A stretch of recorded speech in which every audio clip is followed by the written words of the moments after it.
Hello and welcome to this edition of FYI Weekly, your official source for City of Greensboro news and information.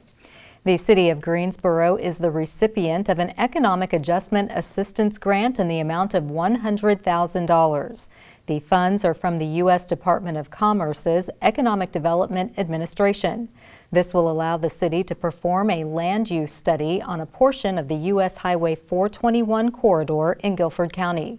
The study will investigate existing and future use of properties located along the corridor to provide the city with the necessary information to ensure the availability of adequate infrastructure, public services, and other resources required to support economic development, such as the Toyota battery manufacturing plant. Additionally, the study will identify nearby sites considered suitable to serve as locations for supply and support businesses to the Greensboro Randolph megasite and other companies in the region. In December of 2021, the Greensboro City Council authorized matching the grant up to $100,000. The city is currently installing water and sewer infrastructure to the Greensboro Randolph megasite for the Toyota plant. The Greensboro Police Department invites the community to use its secure medication collection boxes as a safe way to dispose of unwanted or expired medications. Proper disposal of medications can help prevent overdoses, deaths, addiction, and it reduces environmental pollution. For convenient access, the secure collection boxes are located in the lobby of the following GPD substations. Police headquarters at 100 Police Plaza is open 24/7. District 3 substation at 300 South Swing Road is open Monday through Friday from 8 a.m. to 5 p.m. and District 4 substation at 1105 Maple Street is open Monday through Friday from 8 a.m. to 5 p.m. Items that can be dropped in GPD collection boxes include EpiPens, patches, prescription pills and capsules, as long as they are in zippered plastic bags. Loose pills cannot be dropped off. Items that cannot be dropped into GPD collection boxes include over-the-counter drugs, liquids, biomedical hazards, syringes, lancets, needles, and illegal drugs. Participating pharmacies may accept expired, unused, or unwanted medications. Check with your pharmacy to determine if they have a collection box and which items they accept. To anonymously report the sale or use of illegal street drugs, contact Crime Stoppers at 336-373-1000. Greensboro Transit Agency will resume its transit partnership with Guilford County Schools for the upcoming school year. As a follow-up to the successful launch earlier this year addressing a school bus operator shortage, free access will be available for all GCS students with a focus on students attending Dudley, Grimsley, Page, and Smith High Schools, as well as the Academy at Smith. Students who live or attend school along GTA's 19 daily routes can use the system as an additional school attendance option for attending classes or after-school activities. Guilford County Schools is providing enhanced support for the transit services with an upgrade of the student's One Card to ensure compatibility with GTA's payment system. To provide students and parents an introduction to the public transportation system, GTA hosted 2 events called Get to Know GTA. This included a tour of a GTA transit bus and a free ride-along on the routes serving the 4 high schools. For more information about the service for Guilford County school students, visit GTA's website. Cone Health has partnered with the city to share a series of brief and informative videos designed to inspire you to make better choices when it comes to healthy living. Following these tips is an easy way to help each of us improve our quality of life. Let's take a moment to check out today's news for your health. Coronavirus is in the community and we have to adjust to its presence, but it doesn't mean you can't live your lives. We just want you to be safe. A lot of people are beginning to go back out and do things, so let's talk about some ways to stay safe. When you're out in public, it's important that you always bring your mask. A helpful tip is to just go ahead and mark the outside of your mask with a marker. That way you can keep track of which side is outside and which side is inside. It's very important that you wear your mask the proper way. You take the loop of the mask, go ahead and put that behind your ear, making sure it's secure, and then tuck it under your chin and cover your nose. When you remove your mask, you do the same thing. You do the reverse. You're going to go ahead and take the loop off your ear, and then you're going to pull your mask down. Don't grab the front of the mask. Just go ahead and pull it off of your face, and then wash your hands. If you wear a cloth mask, wash it and dry it with high heat in the dryer. Don't just keep wearing the same mask over and over. Cough into your sleeve. Still practice good hand hygiene. Wash your hands every time you touch your mask. It's not 100% of a seal, but it decreases the risk of cross-contamination if someone talks or sneezes, and also prevents you from getting someone else sick. Wash your hands with soap and water for 20 seconds. The proper technique is to make sure that you wash from the fingertips all the way to your wrist, allowing your hands to get in full contact with the soap, lathering completely and rinsing. Items like pens, doorknobs, keyboards, remote controls, we call those high contact surfaces. Bring your own pen, save yourself some time with having to decontaminate everything.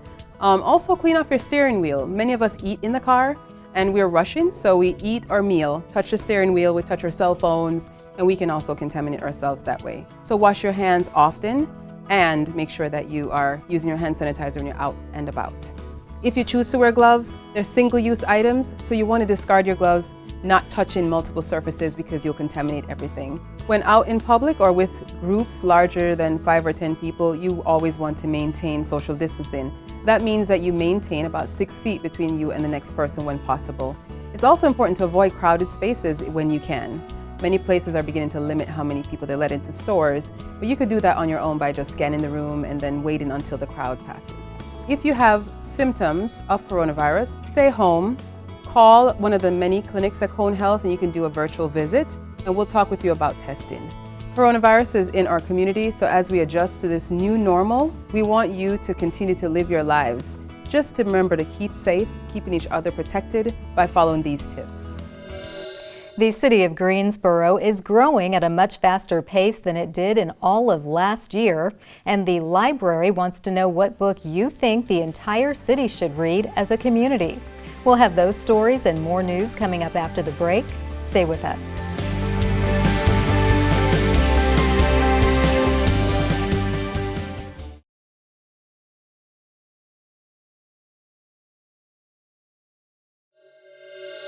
Welcome back to FYI Weekly. According to the Greensboro Planning Department, in the first 6 months of this year, the city of Greensboro approved development for more homes than in all of 2021. This comparison is highlighted in the department's mid-year growth and development report. The Growing Greensboro 2022 mid-year report reveals the number of acres annexed and rezoned in Greensboro is nearly equal to the number from 2021. There have been more housing units approved for development than there were in 2021. The 4,025 units of single and multifamily approved for development equates to homes for 9,500 people. This is based on the average household size in Greensboro of 2.36. We continue to see strong growth in Greensboro. In the past 18 months, the city has expanded by nearly 3 square miles and rezoned for 8,000 new residential units. The Greensboro Public Library is asking residents to share ideas for the One City, One Book community read taking place next fall. Every other year, the library, along with a list of community partners, leads a citywide reading of a selected book. Dynamic programs, discussions, films, theatrical productions, and readings are part of the community engagement supporting the chosen novel. Suggested books will be chosen if the theme leads to meaningful discussions about issues affecting us all. The book should also be adaptable as a theatrical, musical, or other performance art. Lastly, the ideal book should be suitable for all ages. In 2021, the community selected There There by Tommy Orange. This inspired more than 200 library, community partner, and book club programs focused on inclusiveness and the Native American condition in the modern world. The deadline to submit your favorite book title is Friday, September 30th. Send suggestions for One City, One Book to Beth Sheffield. She is the Adult Programming Coordinator at Greensboro Public Library. The Greensboro Parks and Recreation Department is now accepting applications for WISE, which stands for Women in Science and Engineering. This year-long program introduces middle school girls to STEM subjects in a fun, hands-on manner. The program will meet in person from 4 p.m. to 7 p.m. on the third Wednesday of the month, beginning on September 21st. Virtual meetings will take place from 5:30 p.m. to 6:30 p.m. on the first Wednesday of the month through August 2023. The cost is $60 and financial assistance is available. The deadline to apply for a spot is Wednesday, August 31st. Participants will build, create, and compete as they work together and independently to formulate ideas, record results, analyze outcomes, and present findings. Applications must include a letter of recommendation from a school teacher. Applicants will be notified by Wednesday, September 7th to verify their acceptance into the program. The American Association of University Women is funding this program. For more information, contact Shelley Scott at 336-373-7757. Say Yes Guilford is a household name, especially to those who have kids attending Guilford County schools. Coming up after the break, find out how the nonprofit plans to shift things with a bold new name. Stay with us.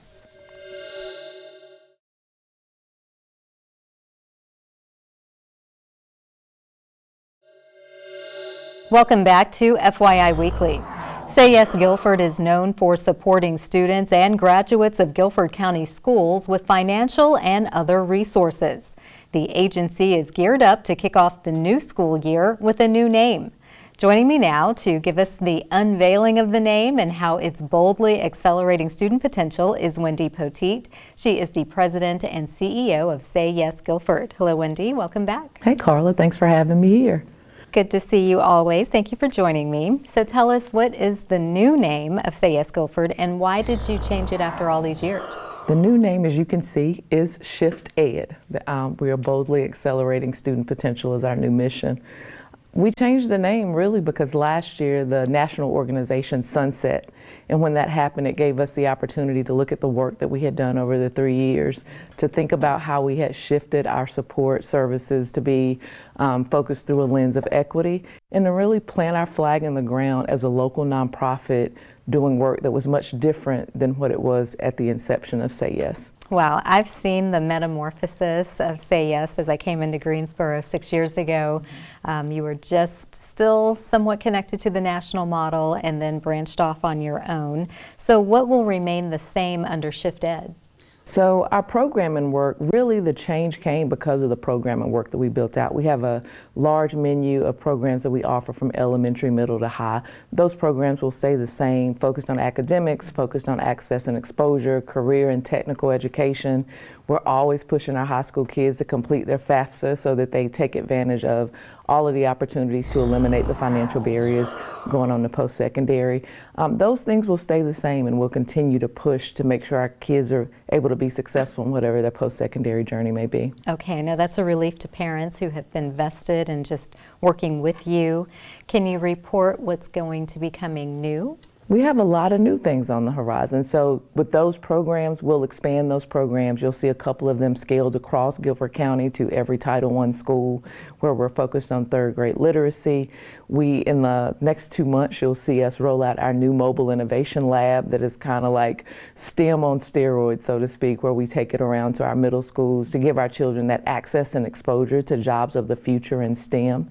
Our high school kids will have a new opportunity, an organization that you'll hear us refer to as SEO, Seizing Every Opportunity, is out of New York City, and they operate in San Francisco. Say Yes we were asked to run this program, so we're going to facilitate it as a hybrid model. So now that we're Shift Ed, we are rolling SEO out for our students, and that program has really been successful. They have eliminated the achievement gap in standardized testing, where those students that participate get an additional 750 hours of literacy and math skills, they are competing with the top students in the country and going on to some of the highest ranked universities in the country as well. That's so impressive, and I'm excited to know that's happening and available to our students in Guilford County. So as the new school year begins, where will we see Shift Ed in our schools? With everything that was virtual, kind of going back to in-person, you'll see us on the ground. So you'll see a lot of staff, you'll see hundreds of volunteers in our elementary schools doing tutoring for our third grade reading initiative. You'll see us in the middle schools, of course, on the Innovation Lab. You'll see FAFSA workshops and college success workshops taking place.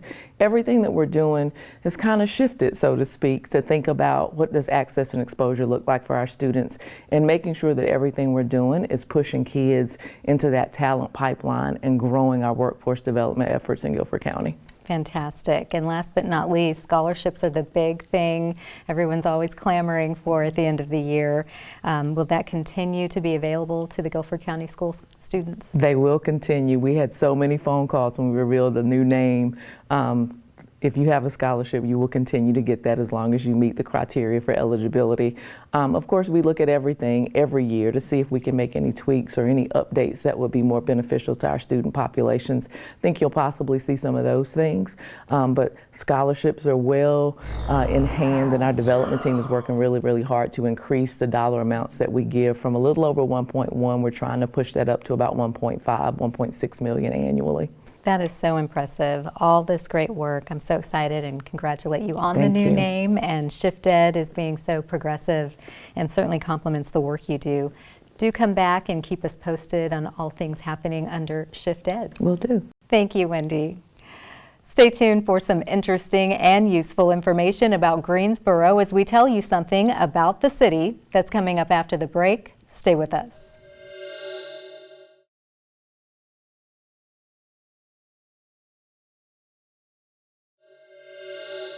Welcome back to FYI Weekly. One way to stay informed about decisions that impact you and our city is by attending or tuning in to City Council meetings at 5:30 p.m. on the first and third Tuesday of the month. The fourth Tuesday is reserved for a meeting as needed. The City Council has resumed meeting in the Katie Dorsett Council Chamber on Level 2 of the Melvin Municipal Office Building, located at 300 West Washington Street. The public is allowed in person, but only in a limited capacity. Those who choose not to be in the building can participate virtually. The Greensboro City Council meetings are broadcast right here on GTN. The meetings are also streamed live on the city's website and on Roku. To review the council meeting schedule and agendas, please visit the city's website. Here's an opportunity to learn a little something about the city. Guilford County has terminated its local emergency declaration regarding the COVID-19 respiratory disease. The rescission of the local order coincides with the termination of North Carolina's pandemic state of emergency declared by Governor Roy Cooper more than 2 years ago. The governor declared a state of emergency in March of 2020 as the first cases of the coronavirus began to spread in North Carolina.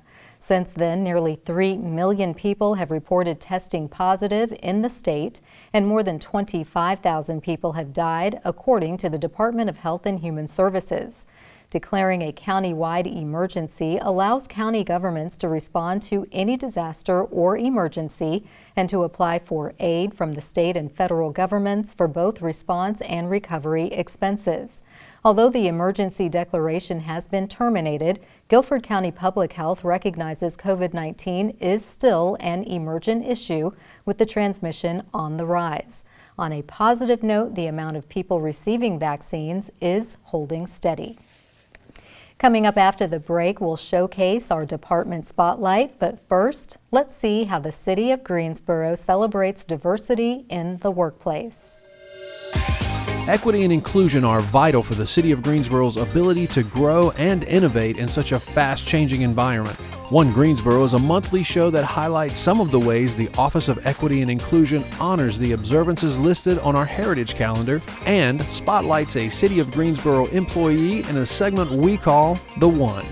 These observances are an integral part of the National Equal Employment Opportunity and Civil Rights Program and encourage us to live as one people, one community, one Greensboro.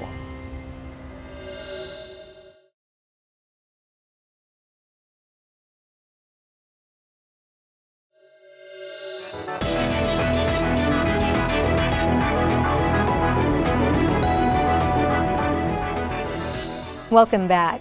The City of Greensboro has more than 20 departments and several divisions committed to serving you, our residents and visitors. Let's go behind the scenes in our department spotlight.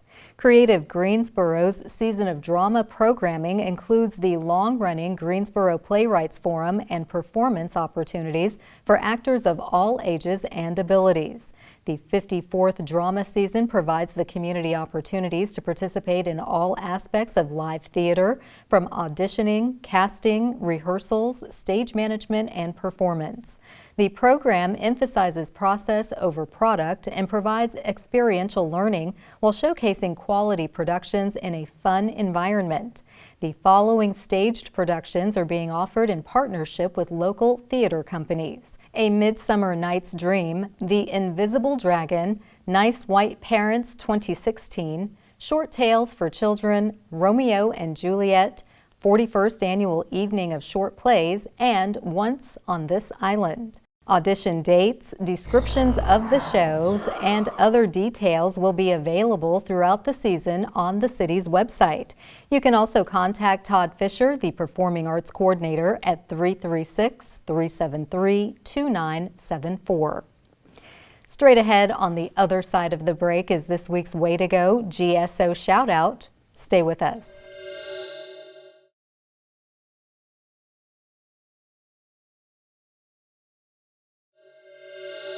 As we draw to a close, we always want to end on a positive note with our Way to Go GSO shout out. This week's shout out goes to Greensboro Mayor Nancy Vaughn. Governor Roy Cooper appointed Mayor Vaughn to the North Carolina Local Government Employees Retirement System Board of Trustees. The board provides benefits to employees of cities, towns, counties, boards, commissions, and other entities of local government in North Carolina.